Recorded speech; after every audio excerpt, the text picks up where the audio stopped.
Hey everyone, and welcome to the commentary video for the top 8 of the Season 42 kickoff. In front of you, you see the deck that I played at this event, which we are not going to talk about because it was very bad, and I did not make the top 8. But I did come in to do commentary for the top 8, as well as some other people are joining in some of the later matches.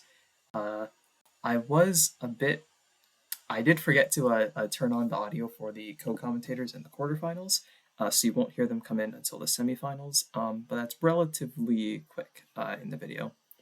Um, I, well, I like winning these big events, but I also do like losing these big events because it's really fun to hang out with people and watch the Magic and talk about the top 8. So I had a great time. I hope that the rest of the people in this video also had fun and that you have fun watching it. So yeah, that's all I got. Thanks for being here. Take care of yourself. For watching. Let's see. We've got Necrotic Ooze against some sort of black-white control deck. And I'm coming in on turn 3, and I see that the Necrotic Ooze player has no cards in hand. I think I missed exactly what happened, but something must have gone poorly. Though if they find... Okay, a priest is actually very good, it looks like. Because this will probably be able to get back the Necrotic Ooze next turn, and it looks like they have Asmodeus and Scourge Familiar already in the graveyard. So if there's no answer to this priest, I think the game is over, if I'm understanding this correctly. But we will see.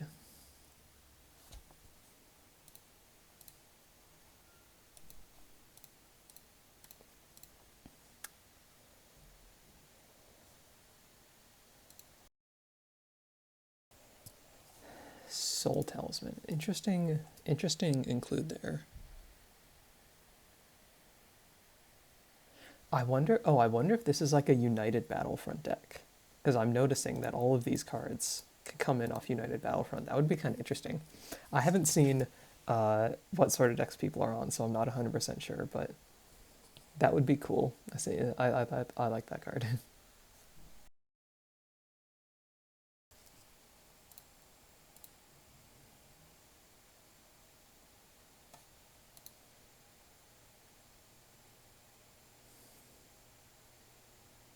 Okay, no Battlefront, it looks like. Yeah, the Gideon Emblem. So as far as I know, the win con for the Necrotic Ooze deck here is Borborygmos, the one that discards lands to shoot stuff. So the Gideon Emblem shouldn't be a problem because you can just shoot the Gideon and then do the rest of the damage to the face.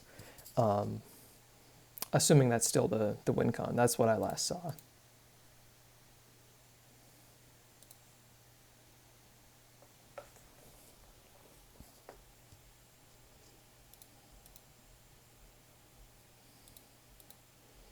Yeah, I'm pretty sure the sort of like the actual infinite combo with like what is it, Morsel Hoarder, and then there's like a creature that untaps, and then you have an activated ability to drain life. Probably one of them is not legal, and that's why we're going for the board ringless one. I did actually have a game I played the Necrotic Ooze deck, and I played against the Angels deck. They were at like 75 or something. I couldn't kill them, which was very funny. But it looks like that's not going to be an issue here.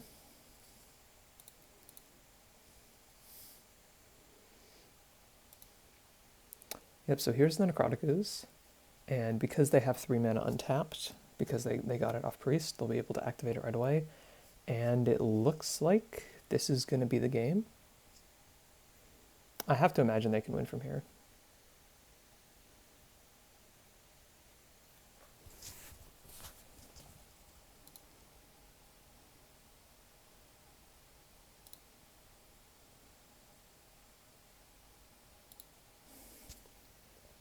Yep, there's the Borborygmos. So now they just need to keep drawing until they've got enough, and then there we go.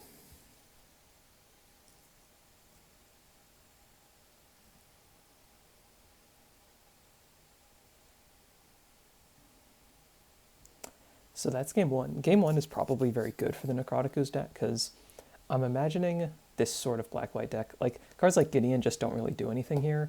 So I'm not too surprised to see this outcome, even though, like, they had no cards in hand at one point. Like, it still seemed like it was relatively easy for them to win. Post-board, if the black-white deck has something like Rest in Peace in the sideboard, that could be a big problem. There's a lot of cards they could have. It's just a matter of if they expected this kind of matchup and put them in the sideboard to begin with.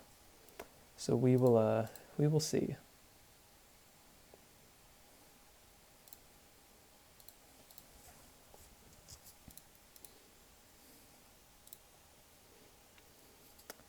I don't know what other archetypes made top 8. I'm going to quickly glance through and see if I can find if there's anything cool going on. I heard about this dredge deck that's apparently going on.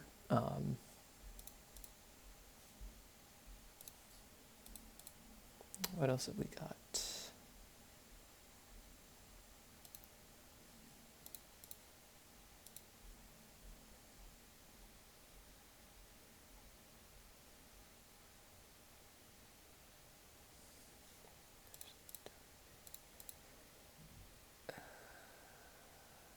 Okay.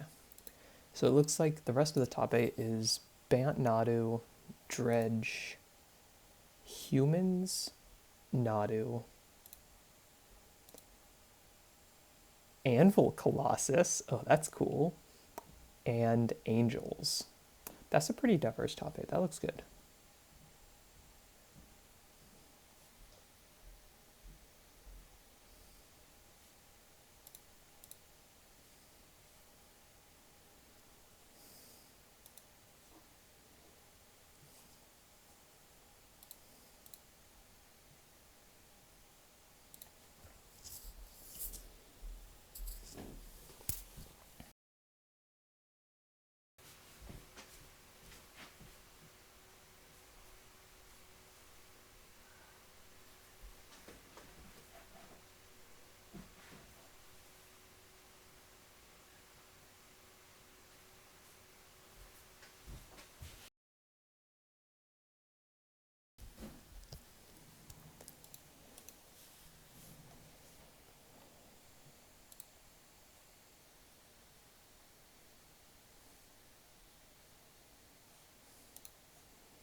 All right, we're into game 2.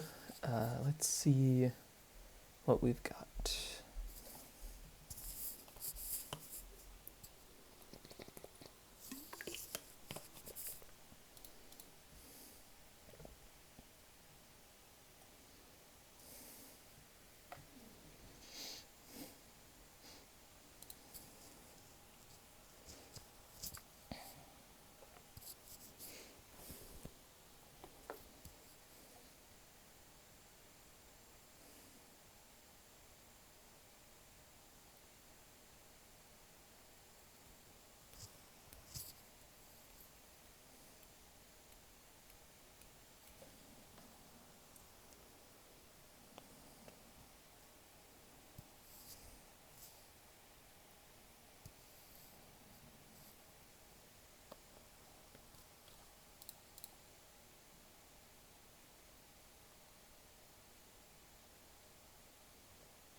Okay, it looks like the black-white deck went down to 4.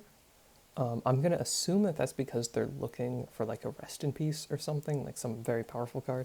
It's possible they just had like 3 terrible hands in a row, you know, that happens. But I'm guessing they were digging for something like that.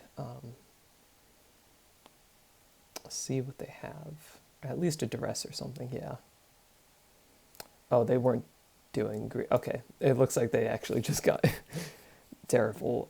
You know, sometimes that happens.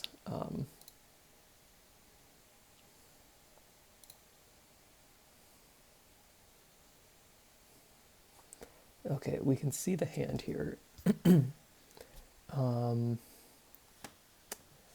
So the Buried Alive's gone, so we've got 2 lands, a Lore Mage, a Soul Partition, and a Duress. So this hand kind of doesn't do anything.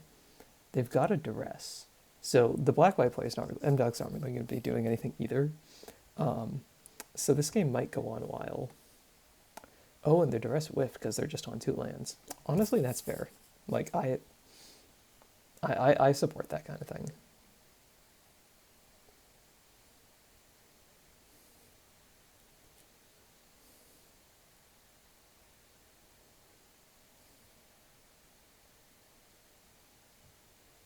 Okay, they drew Grave. And they're getting Necrotic.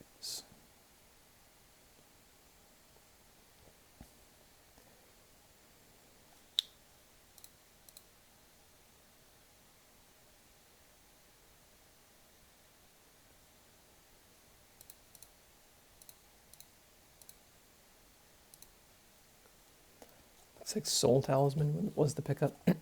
Probably not going to do a whole lot here.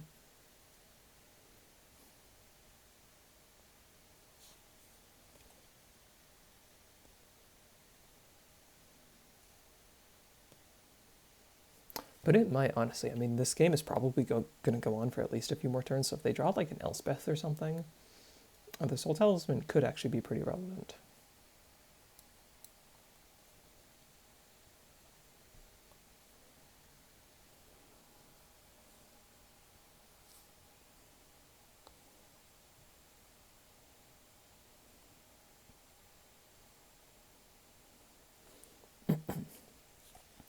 Okay, here's the Lore Mage. I'm trying to think what you would get with this. Maybe like a Priest or something? And then the Priest could get back the Necrotic Ooze, and you could get like Scourge Familiar and or whatever the other one is.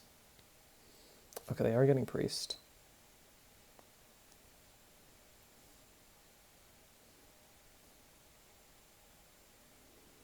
Okay, so now they're actually set up to go off next turn.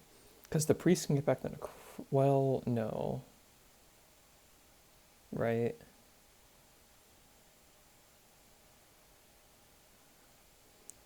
Because they can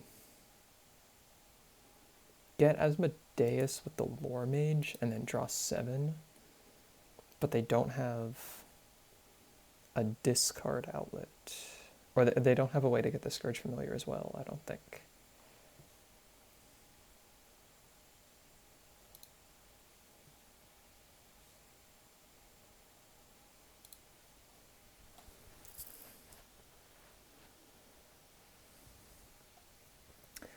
Ooh. Okay, that's pretty good. So that's going to take out both the creatures. And we know one of the last 2 cards in hand is Soul Partition, which doesn't do a ton here. Like, you can hit the Liliana, but it's just recastable.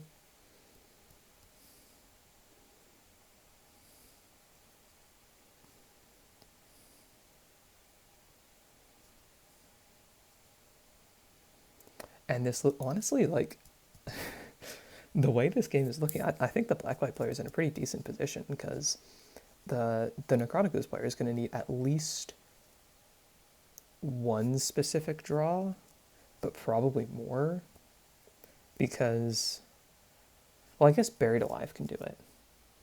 Because Buried Alive can get Priest, Familiar, Asmodeus, and then next turn Priest can get Necrotic Ooze. So I guess if they ever draw Buried Alive, the game probably ends. But if they don't draw it, I mean, they are going to die in, what, like 3 turns?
priest. Okay. I mean, it's not even that great because, like, if it survives, they can get the necrotic ooze, and then they can start using the lore mage ability. But at any point, M-Dog just has the ability to use this Ileana to just kill whatever's in play. So, like, they really need to draw Buried Alive.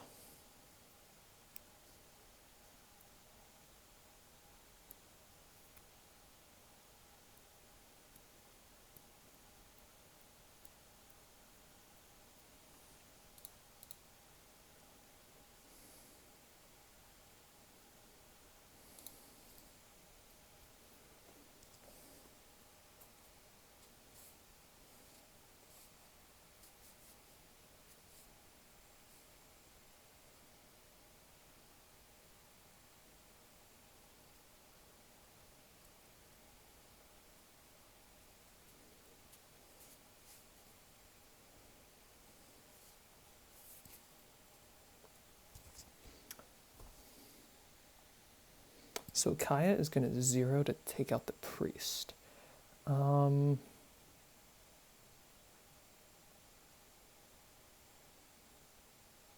I don't hate that because, like, you're still dead to, well, no, now you're not even dead to Buried Alive because now it's going to cost too much mana for them to be able to activate the Necrotic Ooze right away.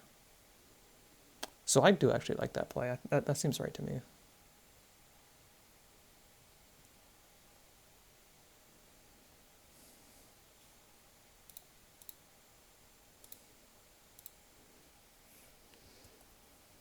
Hey, how are you?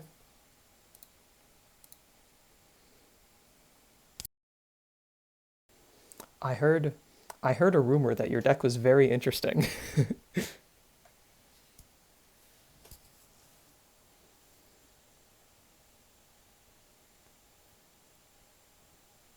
Oh, really? Oh, that's awesome. I'll have to take a look uh, after the event. Meanwhile, we just saw Black White just won a game on a mulligan to 4. Very impressive. Um, I mean, the Necroticus deck didn't really like do anything, to be fair. So it was a it was not the prettiest game on either side. But we're going to game 3 now.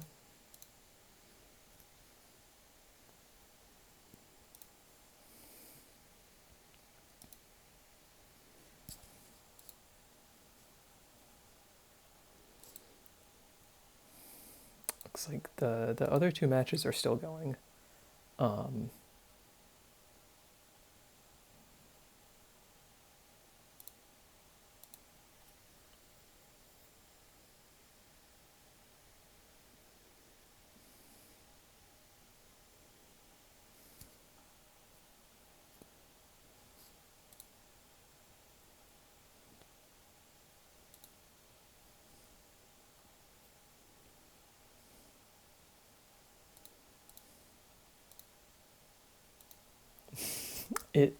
it it sure is. That is very true.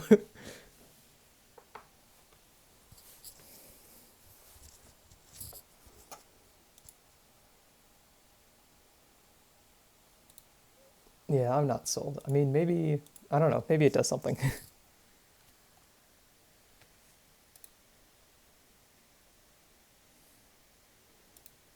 It looks like we're into game 3 over here.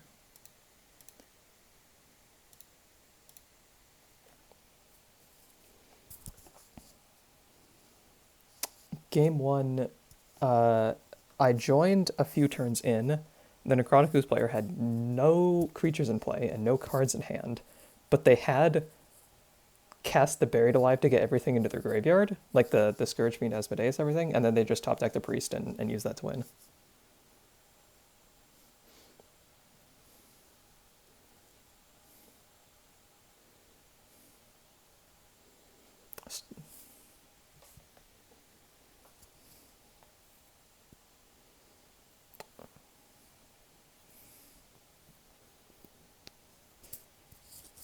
I always like when players cast. duress on camera, because then we actually get to see what's going on.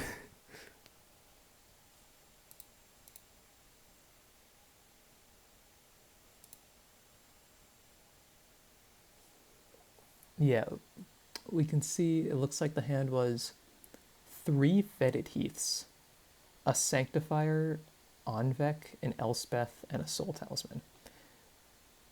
So they didn't have any lands that made mana, but they drew a Swamp, which is going to let the Sanctifier come down. And this is presumably pretty unbeatable if it sticks around.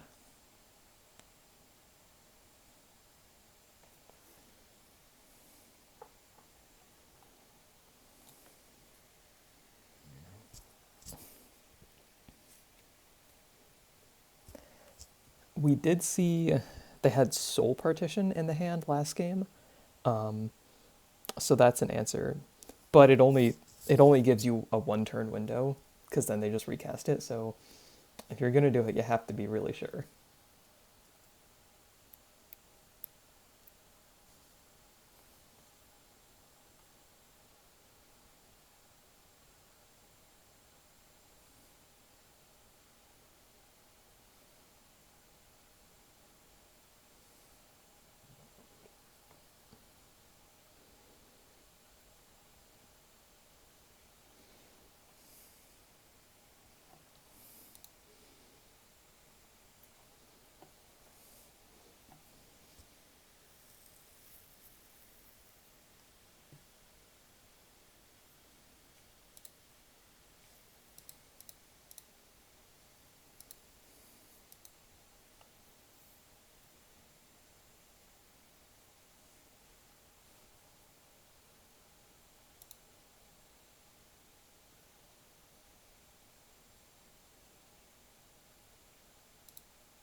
I think those are the 3 we've got, right?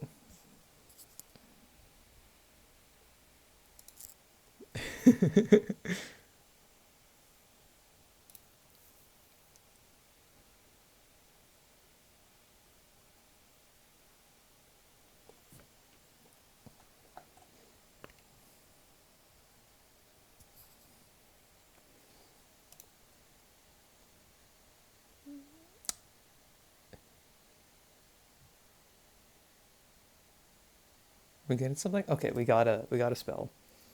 Looks like a Lost Legacy was drawn. Um, what does this take?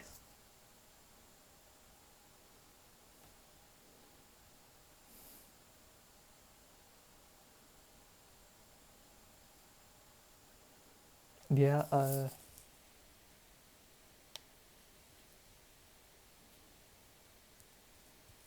they're going for Soul Partition.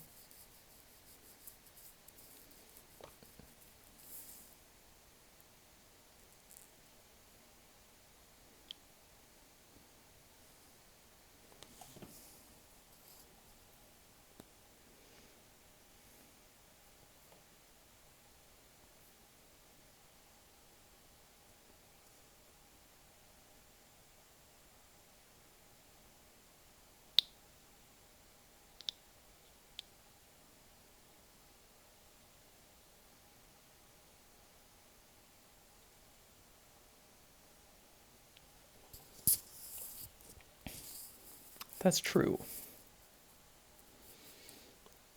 Um, I I imagine that's not too difficult for the black white deck to deal with though. They probably have like I don't know, wraths or something. But it is like that is presumably the angle here.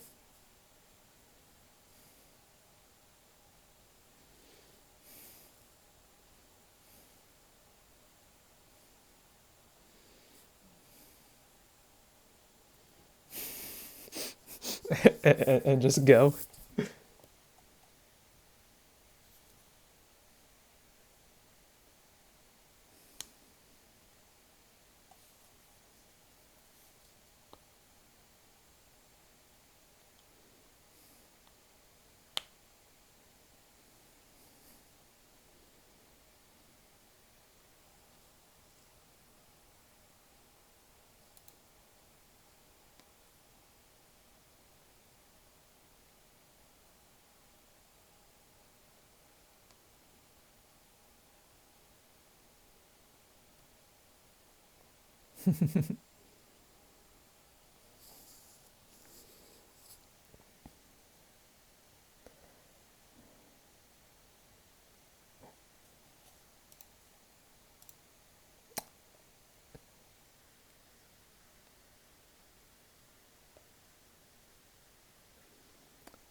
I was very surprised that this game was still going. I thought it was going to be over, but it looks like it's going to be over very soon.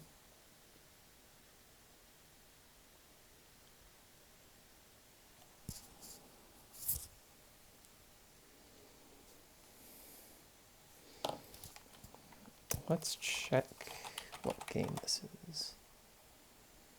Okay, that's game 2, but the Anvil Colossus player is up a game, so that's probably going to be the match in just a minute.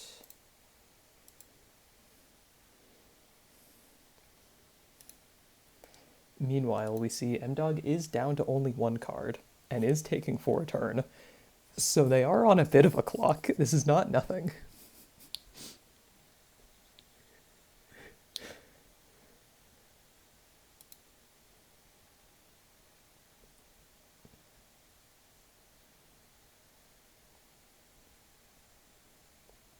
Yeah, okay. False alarm, false alarm.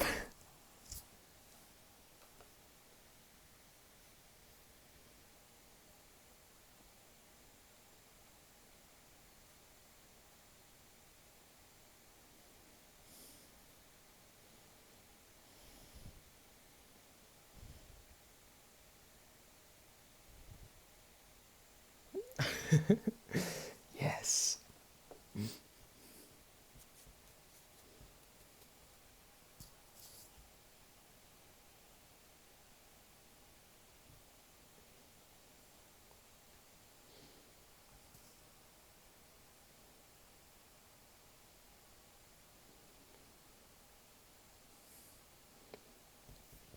If Sarah's Emissary is still in the deck, we are in hard cast Sarah's Emissary range.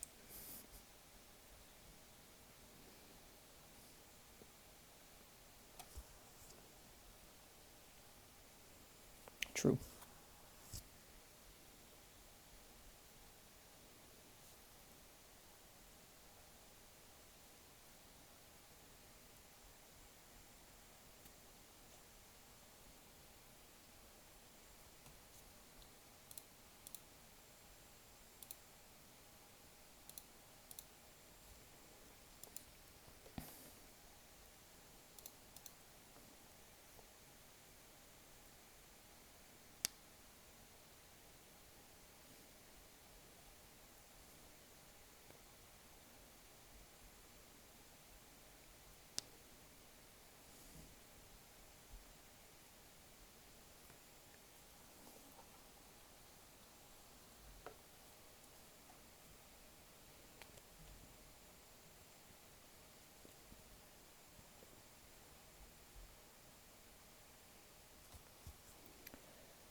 Yeah. Path of Peril is apparently not in the deck, and the match is over. Or they didn't draw it, or whatever. Yeah, traditionally it tends to be a problem if you're running only creature removal spells and opponent doesn't play creatures. But one of the strengths of this kind of Orzo deck is that a lot of the cards like, say, Kaya, Vindicate, Abstruse Appropriation, they can be your creature removal spells, but they are not actually dead in this matchup. Right, Vindicate is just anything removal.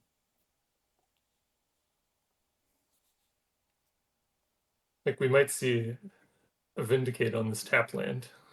I guess not. But would have been funny. Vindicate can be Stone Rain.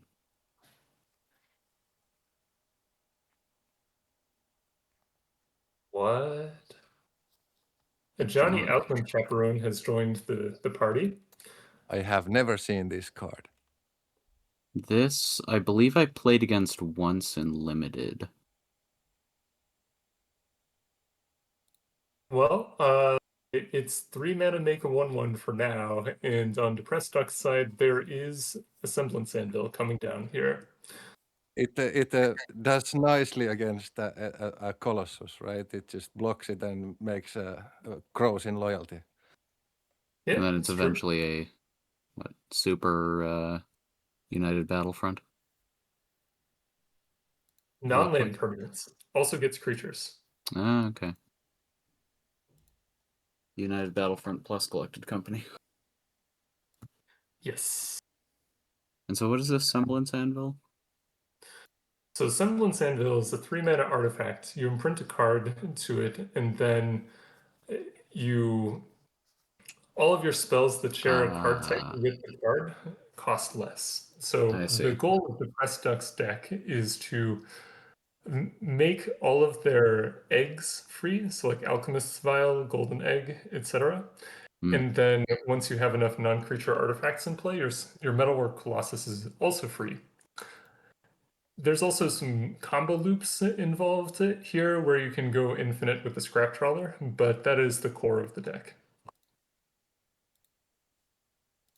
That's the makes sense. card that you're gonna see the semblance anvil, and you want to destroy it, but then when you can, it's gonna be too late.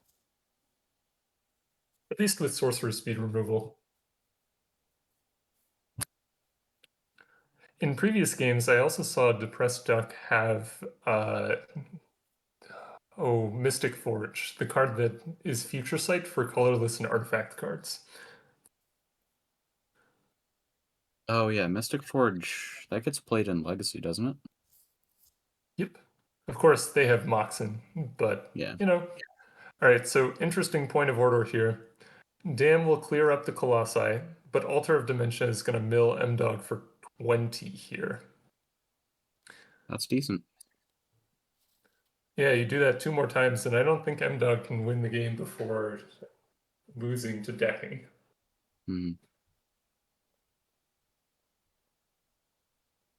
I guess you only need to do it 1 more time, actually. If you can somehow get 2 more Colossi into play. Of course, if you get 3 more Colossi into play, that is just game over. But realistically, The 4 altar, works. the altar is pretty interesting as a design choice, I think, because you would think that when you have these colossuses, you would already be winning, right? The altar doesn't really do much of anything else. So the problem with just putting 4 Colossi into play is that you lose to the other combo decks. And when you get Wrathed, it's not enough. So you need some way to win the turn, or to win the game on the turn where you have put your Colossi down. And so Altar of Dementia is a really good way to do that because it costs 0 mana with the Anvil in play. It costs 0 mana to sacrifice the Colossi.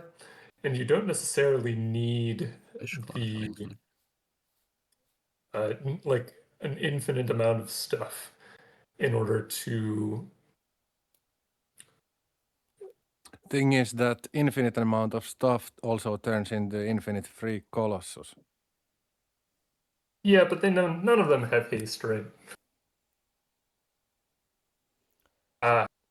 Missed opportunity here. You can sacrifice the Wishclaw Talisman with the donation trigger on the stack to deprive the tutor from your opponent. To what are you sacrificing? Sacrifice a creature.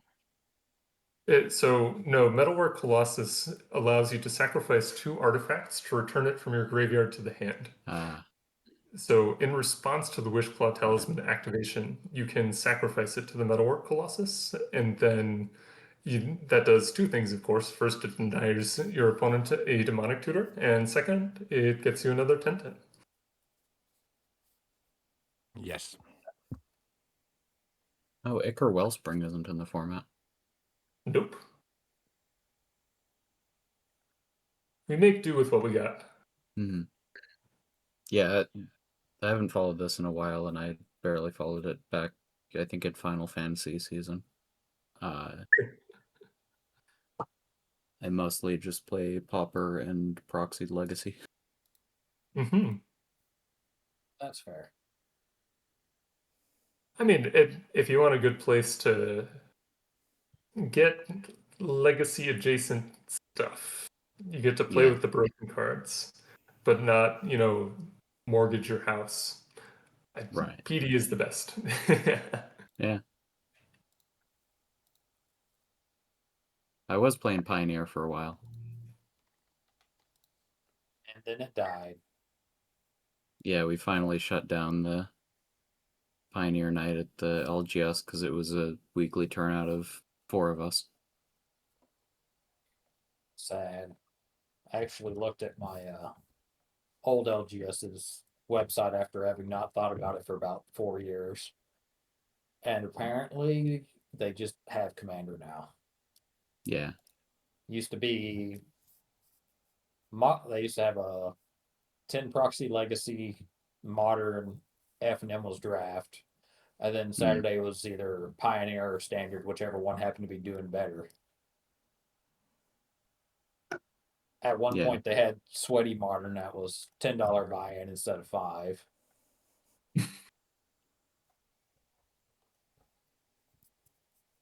Fair enough. Yeah, I mean, I only actually started playing Magic properly within the past year or so. That's fair. So I caught just the tail end of Pioneer. How'd you like it?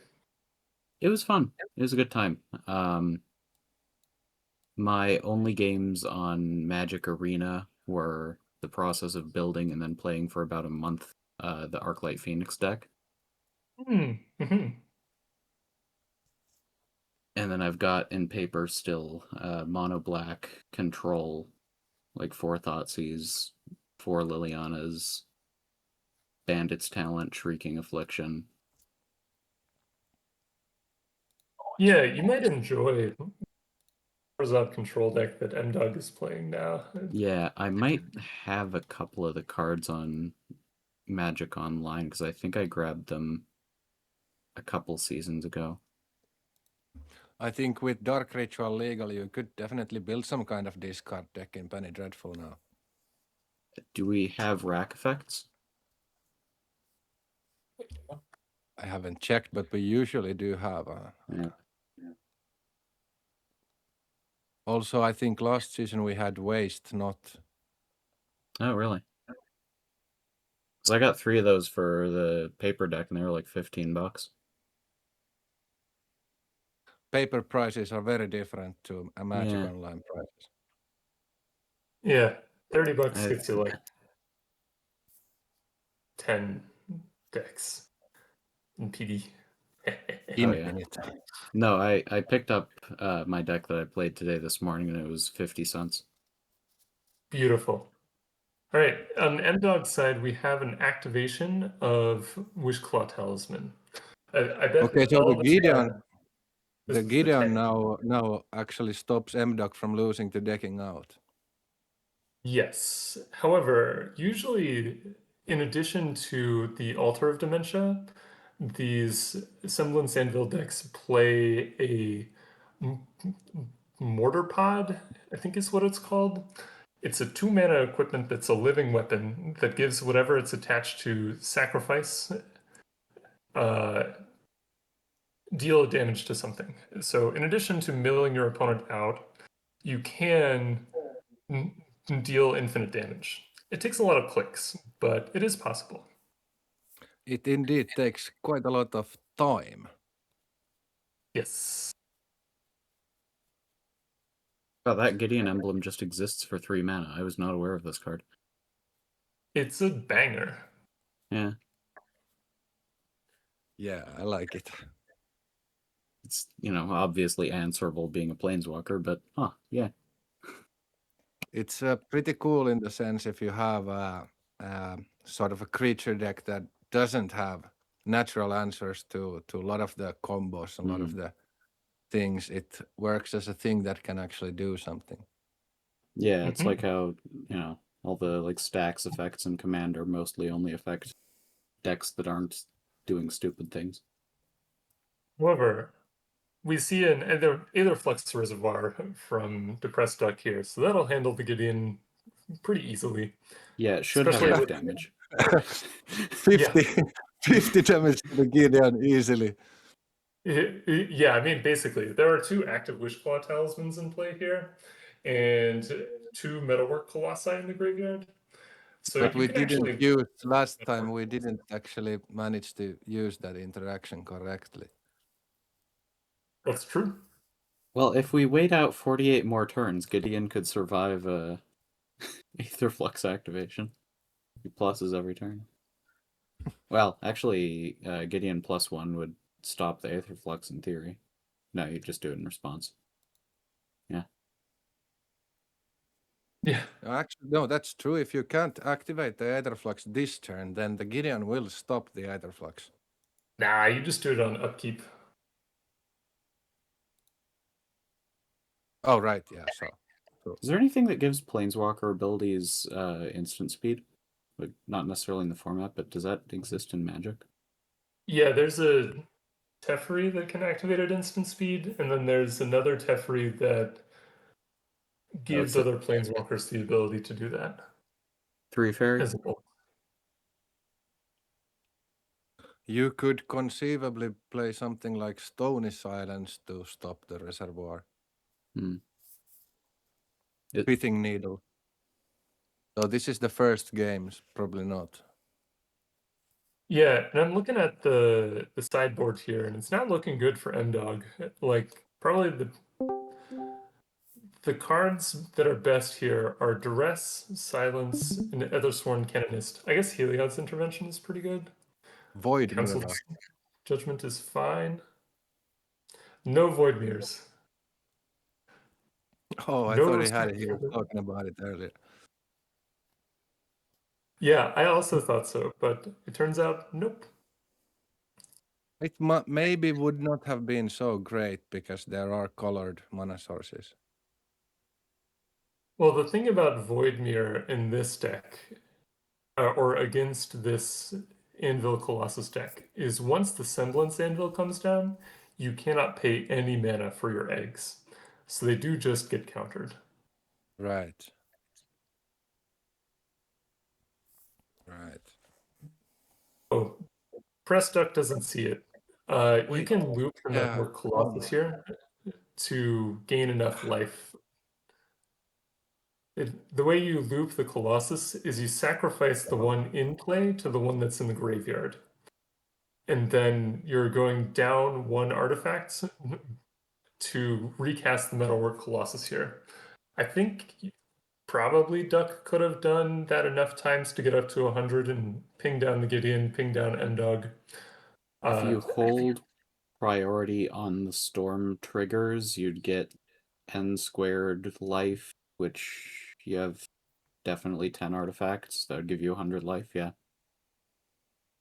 But no, you don't.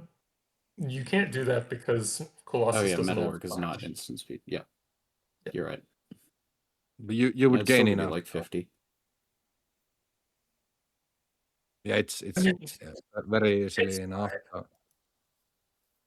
There are two with talismans in play. Triangular numbers or something.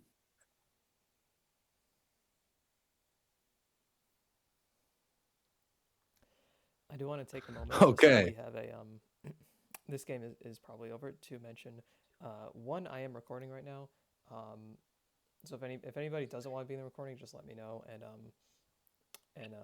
I'll see if I can do anything about that.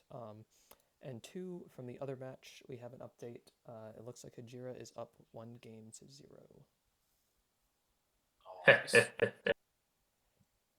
Neat. Victory to the Collector's Cage, I believe.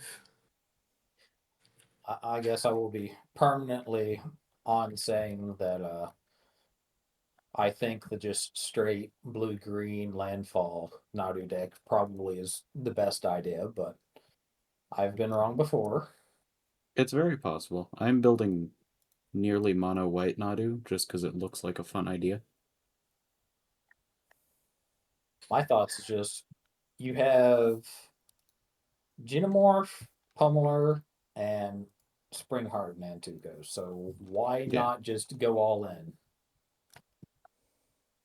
Meanwhile, letting your opponent bleed out is fun. Meanwhile, in this M-Dog versus Depressed Duck match, we have Council's Judgment on the stack. Yeah, you can't. Oh wow, they just let the Colossus My. go. Wait, what happened to the altar of dementia? A depressed duck named a different object than M-Dog. Oh Oh no. no. Aw. Oh. It's fine. It's probably pretty late wherever There these is people this are. there is this problem when you are in a match and you calculate that you are lost, but then there is the chance that the opponent doesn't attack or the opponent makes mistakes, and then it makes it very hard for you to think about what is the correct thing you should be doing, because it doesn't map logically anymore. Yeah. All of them lead to defeat. Mhm. Also, did they ever fix the bug where you couldn't see what your opponent chose with Council's Judgment? I don't know. However, there's an unauthorized exit on the Gideon. As long as Depressed Duck waits for the Gideon for M Dog's turn, this game is over.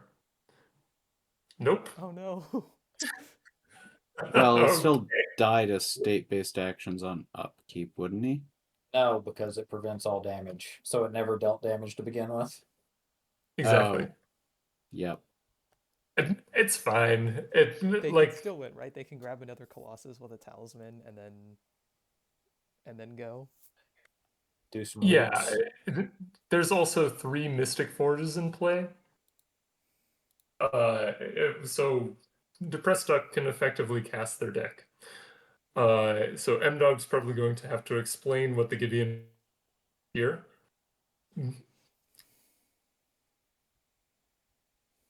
That's unfortunate. Yeah, it's fine.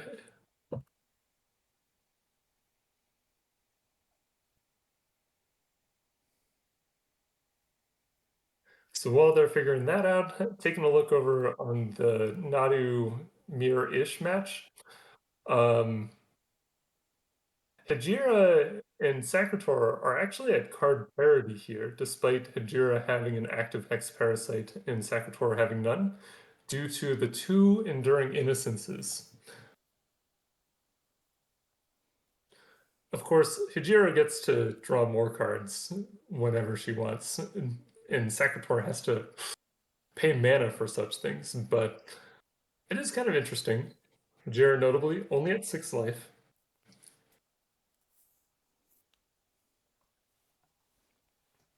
Are you able to see in the list, do either of these players have any sort of like trump card that just wins if there's a very large board state? In the Nadu mirror? Yes. Here, let me take a look.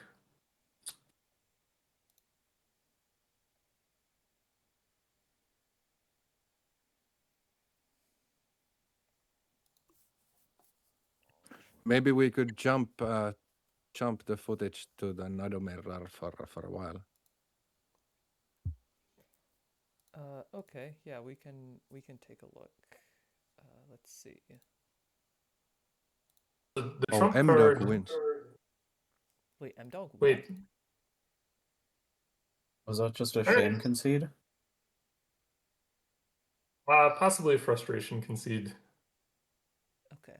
Well, we will take a look at the other game. One missed interaction. Yes. That is exactly the kind of play that you would take back doing in paper. Yeah. You would call a judge over and be like, and the judge would kindly explain to you, so the Gideon effect wears off on M Dog's upkeep, so you get to do the thing on M Dog's upkeep. I think there I might honestly, be a larger misunderstanding about the Gideon's ability, because I actually had a discussion about the exact same ability with a friend a while ago who is a bit of a newbie, but he had figured to use it on his own creature to prevent damage being dealt to it. So he didn't really understand the concept at first, that the Gideon prevents something from dealing damage, not something being dealt damage to. Hmm. so Wish Hey, there's Claw the new Talisman in Nadu play tech. here.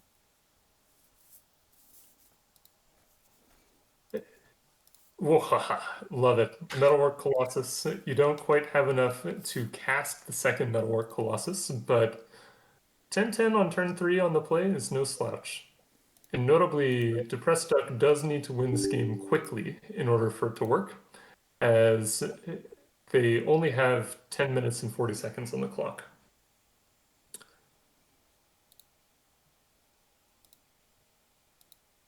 That is the unfortunate reality. Quite many of my games actually went close to or to time in the Swiss portion. Yep. Okay, so there's the Gideon. That'll keep the Colossus from dealing damage next turn, but if you do that, you can't make the don't lose the game emblem. And so if Depressed Duck top decks a land or a Dark Ritual or some sort of mana source, this Wishclaw Talisman can. Yeah, there's a Sanctum. Is the stream frozen for anyone else? Oh, is it? Just about to ask about that. Okay, sorry. Let me. Yes. Yes. Okay. Okay. Oh, yeah. Opting to not, Are we good? There's another opting to not Colossus. activate. When the stream paused, there was a Colossus on the stack, and when it resumes, there's a Colossus on the stack. Yeah. The second one is how they get you. I personally would have Wishclaw Talisman here for Mystic Forge just to get the card churn going, but that is worse against the Heliod's intervention that I can assume came in from M-Dog's sideboard.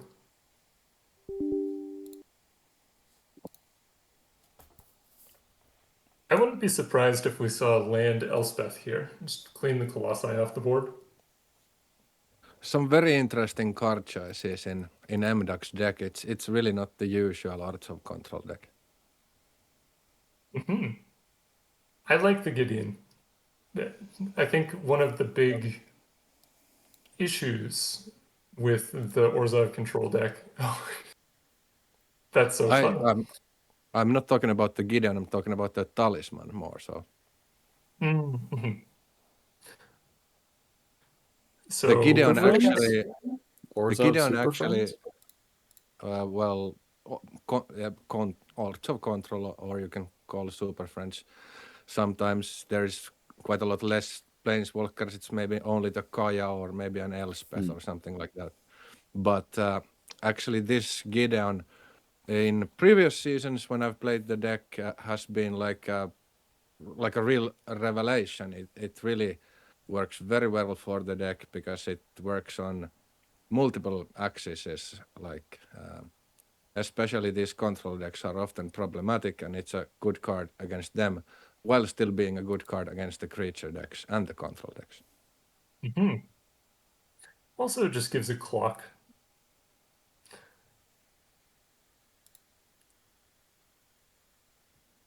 It is never dead.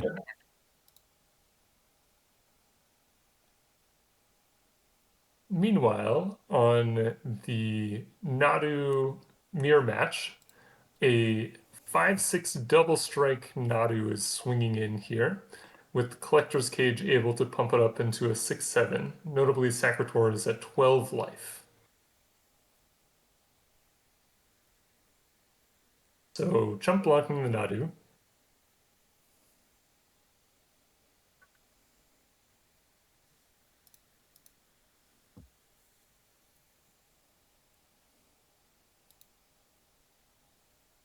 Okay, Pithing Needle in play for Depressed Duck, Mystic Forge in play with the Semblance Anvil.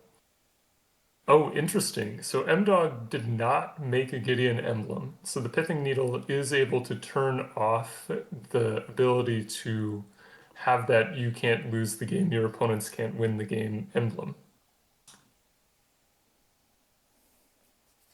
However, in order to do that, Depressed Duck needed to Wishclaw Talisman for, I assume, this Mystic Forge. And the Wishclaw Talisman is certainly going to get activated again, probably go get a Heliod's Intervention. And this kind of goes back to the questions that people had about, oh, well, if you just put 4 Metalwork Colossi into play, why isn't that enough? And the answer is people are generally fairly well equipped to handle creature decks. Well, yes, I did pose that question, but there is a side part of it, which is the altar. So the altar produces you this kind of ability to be able to win, but it also doesn't draw you a card. It doesn't present a threat on its own. So there is a trade-off.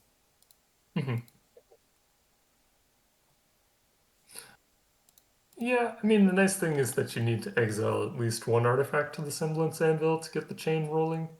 So sometimes that card is altar, sometimes it's an egg, sometimes it's a Colossus. Yeah, sure, it is an artifact, yes. It has some synergy. I wonder with Wishclaw and Dark Ritual how much of like Black Saga Storm you could build in here. You don't have Saga. You don't have most of the fast mana. Yeah, I mean, With that's the that, primary difference. my No fast thoughts mana. my thoughts go to the what is it called, the 6 mana altar that you, Violetta, we have played. Let you cast things from top of your deck for life. Oh, Bolus's Citadel? Yeah. Yeah. Has that ever been in here? Certainly. Usually Oh, you it don't currently play is. it in this type of deck because the mana value of stuff is high enough that it's a bit awkward. Hmm. I don't know. Could be something to explore. That's for sure.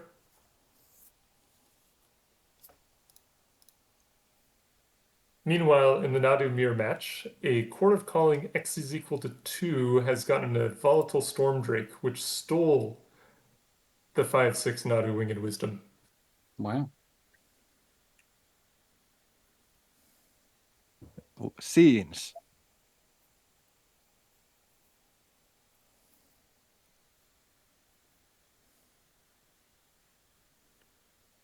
Right, and this is a real clock here. Yep, there's the Heliod's intervention, which not only handled the Mystic Forge, the Semblance Anvil, but also the Wishclaw Talisman itself. Looks like M-Dog is going to progress to a smooth top 8 Yeah, the finals. silence, yeah. Nice. Well done, M-Dog. Good work.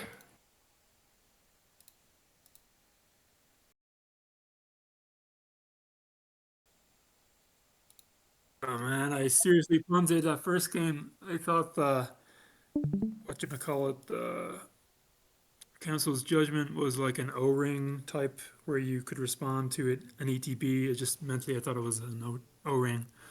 Mm-hmm. Yeah. Then I Yeah. couldn't. And then I misclicked on the Colossus thinking I could sack it to the altar Yeah. chat. And Yeah, ended up I'm being curious. What did you My think was happening with condolences. the Gideon? I just didn't pay attention to the fact that it had targeted the ether flux reservoir. I should have just done it as soon as I hit 70 something, or whatever, over 50. Yeah, I mean, but you can also just do it on the other player's turn after the Gideon effect wears off. Um, Yeah, it's okay. It's been a long day. yeah, I think it's just I drank too much caffeine, Yeah, it's and I was totally like fair. overthinking things, and yeah, it hurt. We were all commiserating with you Yeah, here, so our condolences. Yeah. I'm sorry. Yeah, it was terrible, but well done to M Dog there. Probably would have got me in the third game. I think. Just have, you never know though. But really, it really sucked to lose that because I obviously had it, I think, right? Mhm. Another thing is Yeah, probably to stop going through the library as soon as I get over 50 because I ran into the problem of if he plays Kaya, then I have the surveil card in my hand, and so I could have avoided that scenario. Like I was kind of dead to a Kaya the turn that I had the surveil thing, the bounce thing in my hand. Can't you just find another egg and draw an additional card to protect? Oh, sure, yeah. Yeah, Yeah. yeah, yeah. Hey, Thank you. congrats on getting in the top 4. Good work. Yeah, cheers. I was like, this Thanks. deck is so terrible to the human stack, and I'm probably gonna eat shit with that. But it's like it's just so much fun to play. I was like, might as well play Yeah, some fun. exactly.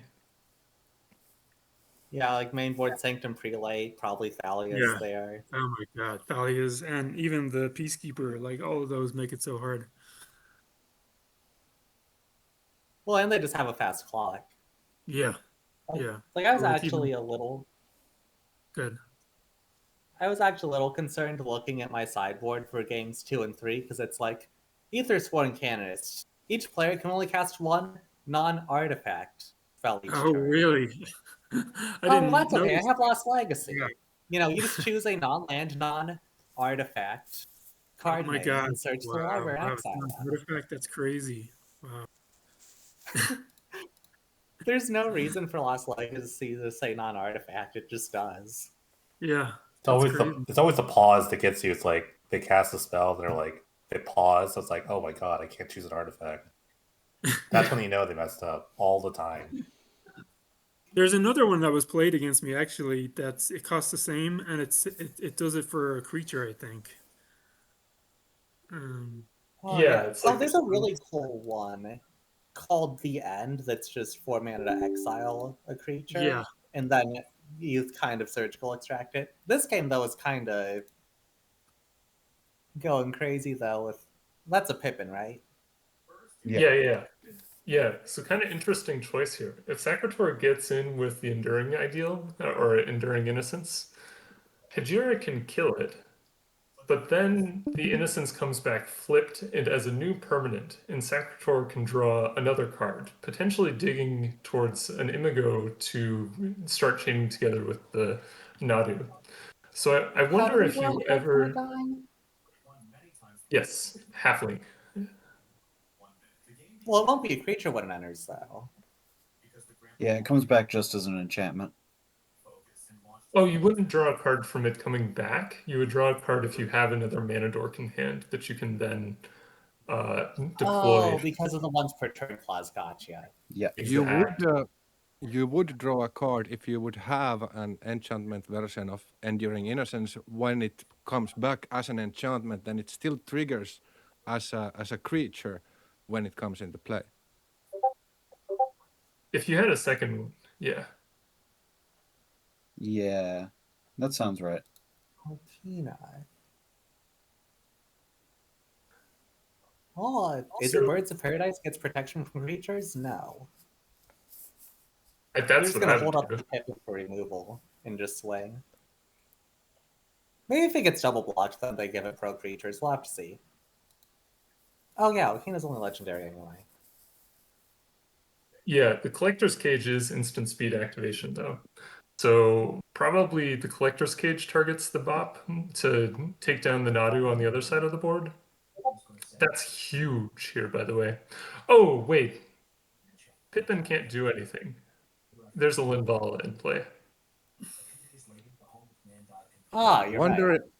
Wonder if Sacritor missed that the cage works still under Linvala. Yeah, maybe. Not technically dead next turn. The Birds of Paradise gives you another blocker for the Birds of Paradise, but There is also the Okina that works. You No, can just Okina- go for it. If you give a Birds of Paradise protection from creatures, it can't be blocked. Pippin can't activate its abilities. Pippin doesn't work. Yeah, for now. Oh, never mind. Okay, there's a lot of flyers now. The spell queller comes down. I'd be curious to see. Okay, no. It would be fun for Sacritor to have a spell queller of their own. Okay. Second Nadu, sure.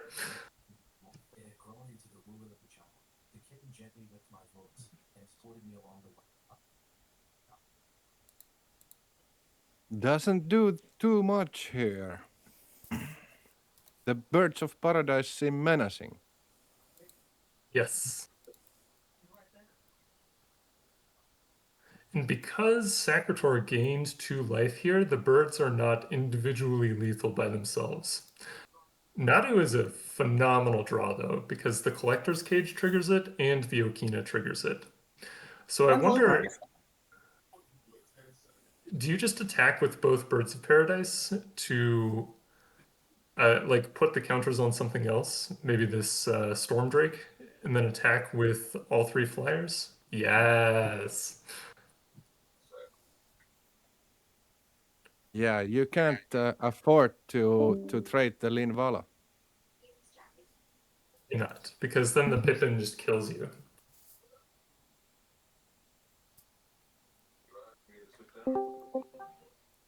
So probably if I'm Sacritor here, well, I mean, you can You trade attack with with the spell queller here? No. I don't know. Oh. Do you swing with Spell Queller as well? Yeah, that's what I'm thinking. Because then if... They get the Nadu and it's just nothing. And then they take Well, more damage. that, and also if you block the Yeah. 2 birds, you're still dead. Yeah. Yeah. And you can put Yeah, so a counter on whatever isn't blocked here for an extra point. Yeah. And you can buff the Pippin. Yeah. You can actually buff Pippin twice if you need to. Once with the cage, once with Okina, because it is legendary. mhm. Yeah. But to make use of the Okina, then you have to attack with the Pippin. So then it Not to follow that. activate the Pippin. Like here we could see Cage on Spell Queller to keep it alive, and then Pippin gets Okina. Pippin would, Pippin's a Of course, it's a 1/1? block. Pippin's a 2/2. Pippin's a 2/2. Okay. Yeah, it would win them. Yeah, I like M-Dog's proposed line where you just keep the spell queller alive, you keep the Pippin alive, and then you keep rolling along in this game where you have a Nadu and your opponent has an Enduring Innocence and a Linvala, I guess. Oh, don't tap Okina for that. Okay.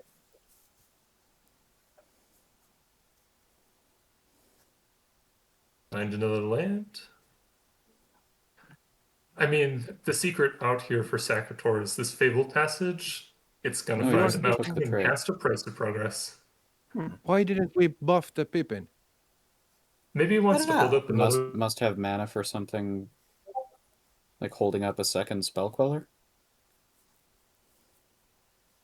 Yeah, I could also see like Court of Calling for Spell Queller here.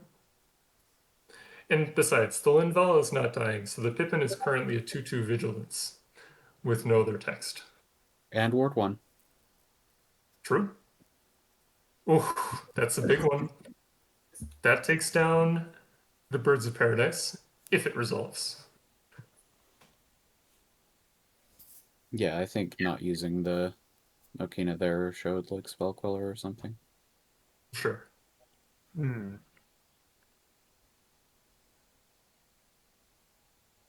Yeah. All right, there you go. And so we have our 2 Good finalists.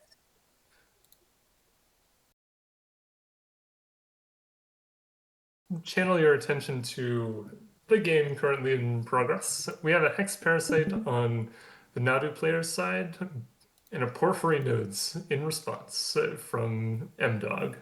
So this Hex Parasite is not long for the world, just trading 1 for 1 with the nodes. Collector's Cage has entered the battlefield as well. I imagine the Collector's Cage is probably not going to be turned on anytime soon here, with M-Dog's deck being a Orzhov control deck. It's going to be kind of hard to get three creatures in play, much less three with different powers. The nodes were good, but they didn't cause a tempo loss because we got the cage on board. True. So Non-creature Chicken in the spell. Brain still had something to do with their mana on turn 2, even when Amdok had the nodes.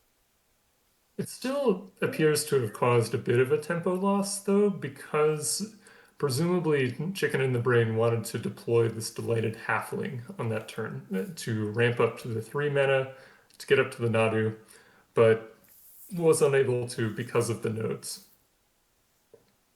Yes, certainly. But yeah, I agree. The Collector's Cage being a non-creature spell here is versus the creature removal deck. I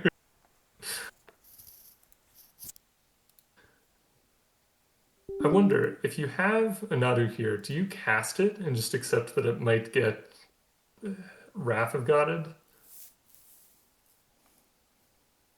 I think that depends how many Nadus you have. Yeah, I mean, the answer could very well be 0. Yeah, I'm not beatdown sure time. I'm not sure you would. Like, if you only had a Nadu to play, then maybe. But the thing is, if you had any other creature, then it would probably be better to play that first, as long as you can't trigger the Nadu when you play it. Yeah, that's true. Like, maybe you play the Luminarch Aspirant, you draw a land next turn, and then you get to go Nadu, trigger off Aspirant, trigger off Collector's Cage, cast the thing that's under the cage. Whoa! We see 2 Dark Rituals from M-Dog here. 8 mana. What's 8 mana? Ugin. Oh my! Oh, goodness. Yeah, That's game over. that'll do That's it. game over. I don't think there's coming back from that one. Like, -2, board's gone, you're missing land drops. And if you play a Nadu next turn, Ooh. that'll be gone as well. Yes, and the Ugin remains. Plus, Yeah, any that of the is little bad. creatures you play from here on out get bolted by the Ugin Plus. It's an interesting thing for Chicken in the Brain now, because there's some low probability chance of winning, and what is the best try? This looks like, yeah, okay, let's play one Nadu, then let's play another Nadu, and then let's play the third Nadu and hope that one sticks. Yeah. Yeah, and interesting. So it seems like Yeah, a the 5 decision mana point that or we're talking about. 5 loyalty Ugin can only -3 to kill a Nadu twice. Yeah. I mean, you gotta just minus here, right? Like, you can't let the Nadu deck untap with the That Nadu when was- you have an answer in play. The only option where you don't -3 is that you have something else very convenient that you want to do that would also kill the Nadu here. Gideon plus on the Nadu?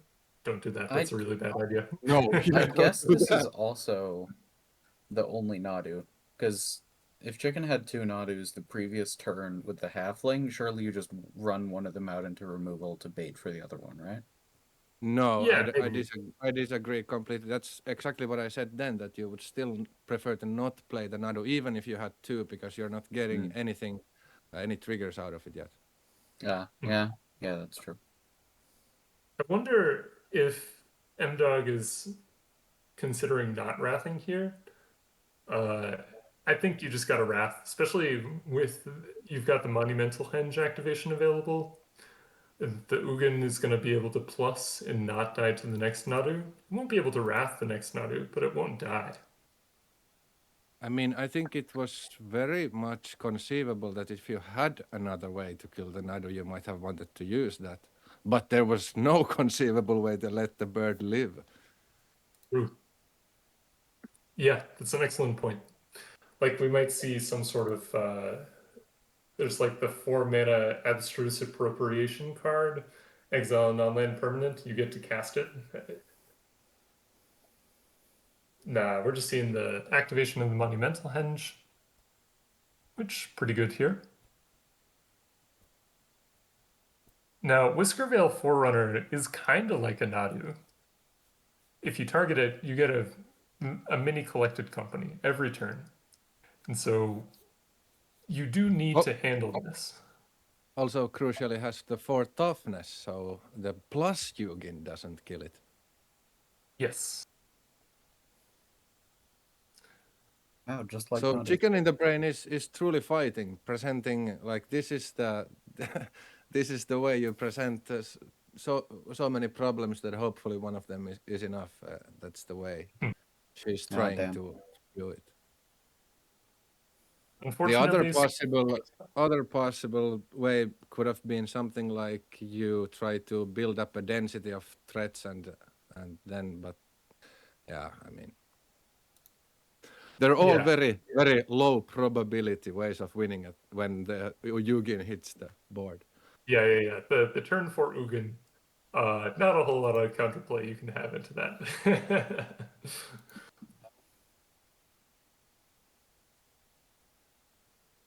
Cool. All right, so while our players are sideboarding, we can take a look at what people are attempting to bring in here. We already saw M-Dog sideboard a little bit. Just Ethersworn Canonist, some silences. Let me see if there's anything that's good in the Nadu matchup.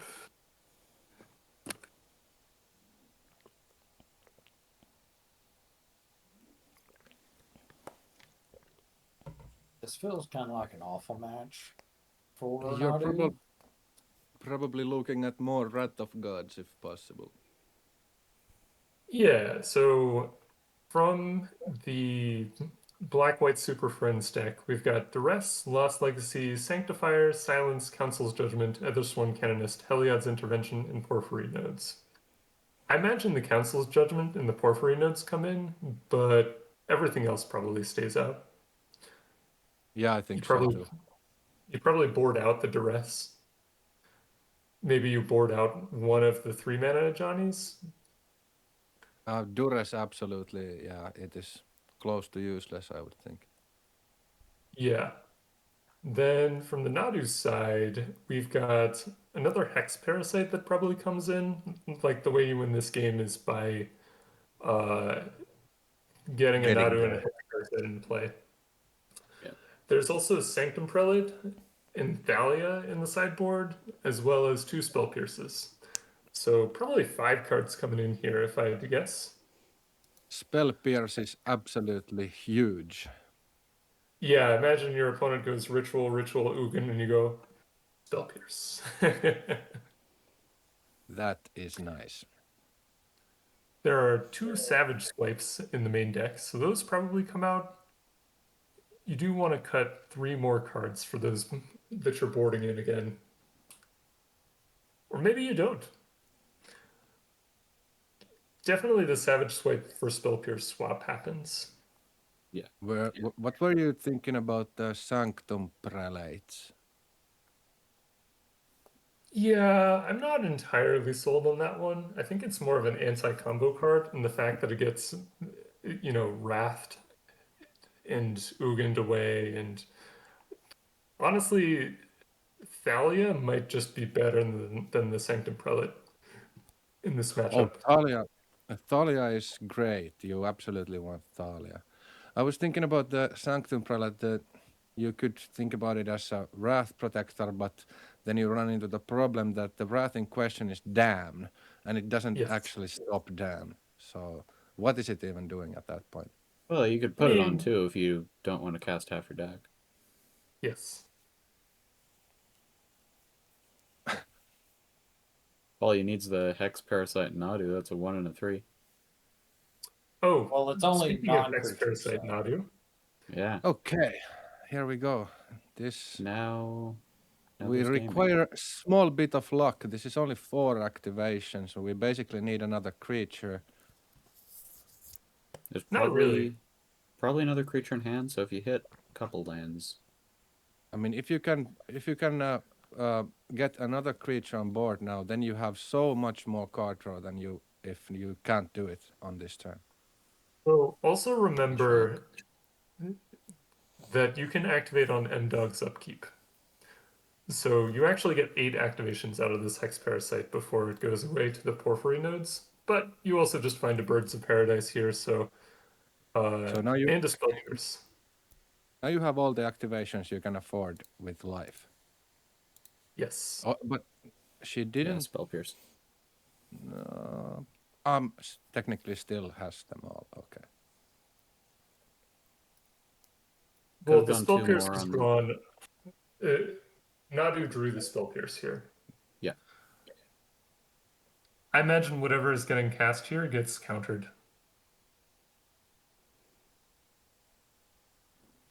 Probably a Johnny. Okay, maybe not that one. Not That one, No. I guess it targets the Hex Parasite. Like it removes the Hex Parasite, and then you gotta feed the Porphyry nodes forever. I guess it's also just a tempo play. Yeah, 3 mana for 1 mana. But you could have killed that with the Hex Parasite before sacking the Hex Parasite to the nodes. That's true. Agent Bishop, man in black, has entered the battlefield. I like this card. I actually This- feel like Chicken in the Brain has another spell pierce in hand already. Like I just feel like that was quite aggressive use of it. Yeah, I'd believe it. Yeah, Spell Queller, I think, is maybe a bit more likely. Could be a Quandrix Charm as well.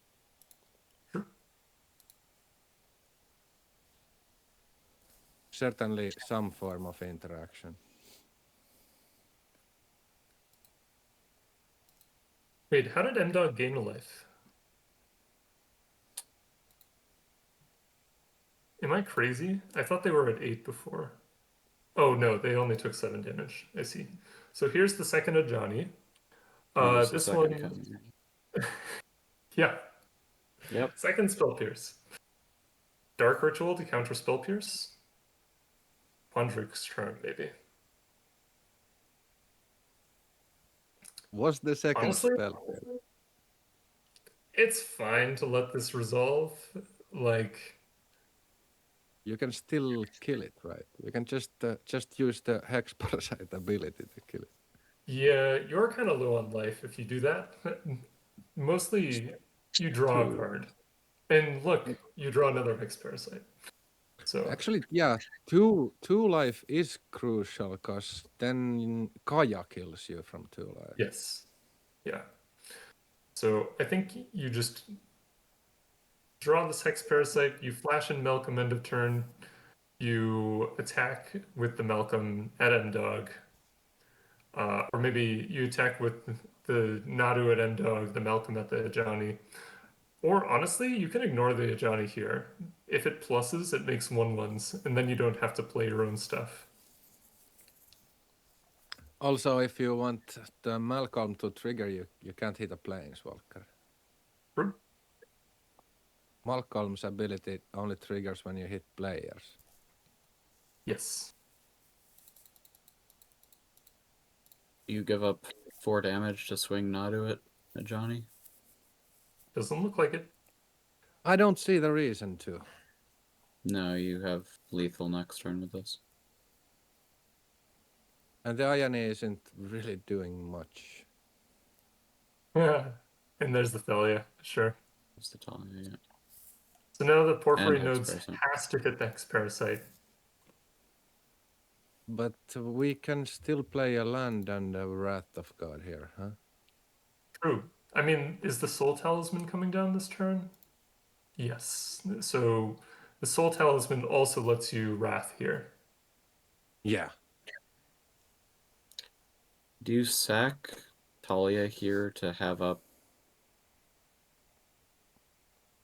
some sort of counter magic here? There must be something on Chicken in the Brain's side. Why would they play the Thalia if they were losing to a Wrath of God anyway? It doesn't look like it. Killing I mean, Johnny.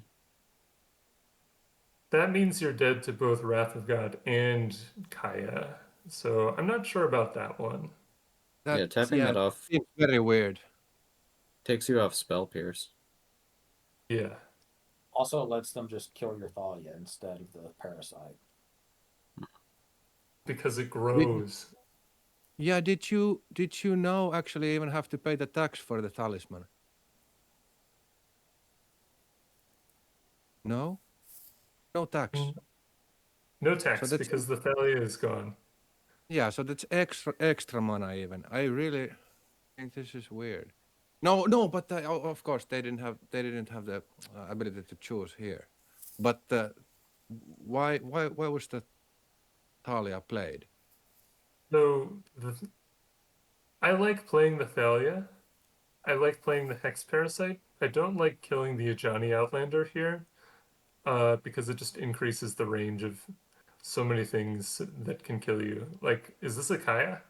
It is. Oh my god. Yeah. Okay, so greed, for lack of a 1 better second term, here. is gonna I get mean, you. I still don't agree with playing the Thalia because that's just worse in case of Wrath, and I can't see anything else where it would be better. I mean, I think it's bit choosing to go out on her own terms. Activate Hex Parasite. Use the last 2 Close. life. All right, Well- and there you have it. Our winner of the Penny Dreadful Season 42 kickoff is M-Dog with Orzhov Super Friends featuring Dark Ritual and Soul Talisman.